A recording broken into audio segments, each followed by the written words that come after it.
हैं। वज़ीर आज़म इस्तीफ़े मंजूर करेंगे और उसके बाद नोटिफिकेशन जारी कर दिया जाएगा। दो वफाकी वज़रा जिनका ताल्लुक मुत्तहिदा कौमी मूवमेंट पाकिस्तान से है, और रात का यह खबर आई कि मुत्तहिदा कौमी मूवमेंट पाकिस्तान के अपोजिशन के साथ मामला तय पा गए हैं और दो वज़रा आज दोपहर में इस्तीफ़ा दे देंगे। 4 बजे बाकायदा तौर पर ऐलान कर दिया जाएगा। और इस वक्त जो खबर आई है कि दोनों वफाकी वज़रा अमीनुल हक और फ़रूग नसीम मुस्ताफ़ी हो गए हैं। वज़ीर आज़म हाउस उन्होंने अपने इस्तीफ़े भिजवा दिए हैं और अब वज़ीर आज़म अब इस्तीफ़ों को मंजूर करेंगे और नोटिफिकेशन जारी कर दिया जाएगा। हुकूमत के साथ मामला तय नहीं पाए मुत्तहिदा कौमी मूवमेंट के, जबकि मुतालिबात अपोजिशन ने तस्लीम किए हैं और उसके बाद दोनों वफाकी वज़रा के इस्तीफ़े आज वज़ीर आज़म को भिजवा दिए गए।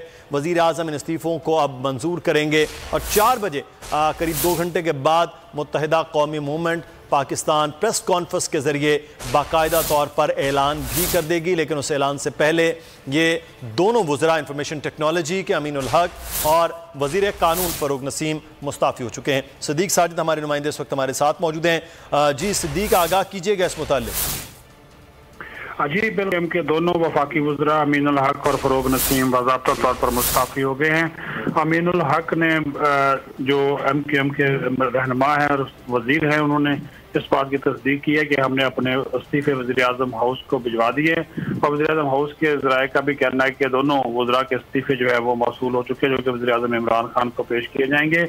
और ज़राए के मुताबिक इनकी मंजूरी के लिए फिर सदर ममलकत को वज़ीर आज़म एडवाइस करेंगे। हुकूमत की तहादी थी और प्रेस कॉन्फ्रेंस और हुकूमत छोड़ने से पहले दोनों जो वज़रा हैं उन्होंने अपने इस्तीफ़े जो है वो वज़ीर आज़म को अरसाल कर दिए हैं। जी ठीक है, सिद्दीक साजिद हमें तफसीलात से आगाह।